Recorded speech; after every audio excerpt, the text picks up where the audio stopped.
Good morning. চলো আজকে মাছকে ওয়াশিং মেশিনে ওয়াশ করা যাক। না, মাছকে ওয়াশ করবো না, অ্যাকচুয়ালি কাপড় ডুবিয়েছিলাম তো মাছটা বেশ ঘুর করছিল, তাই ভাবলাম চলো ওকে একটু ঢুকিয়ে দিও, কী করে সেটাই একটু দেখে নিই। তো কিছু কাপড় হাতে কেচেছিলাম, সেগুলোকেই হচ্ছে এখন মিলতে এসছি, আর বাকি যেগুলো ওয়াশিং মেশিনে সেগুলো হয়ে গেছে।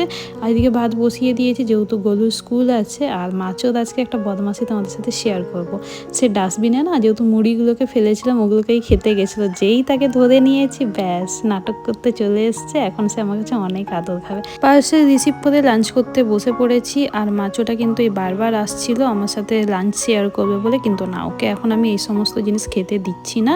আর ইভিনিং বেলা একটু মেঘ করছে, আর যদিও রোদ দিচ্ছিল হালকা, কিন্তু মেঘ ছিল আর বেশ গরম ছিল। আর আমাদের বাবুটাও চলে এসছে। এই বদমাসটা রোজ ঘুরে এসে দুপুরবেলায় এইখানটাতেই বসে থাকে। না, এখন দুপুর নয়, 4টা সাড়ে 4টা মতন বাজে। তো চলো, bye and thanks for watching.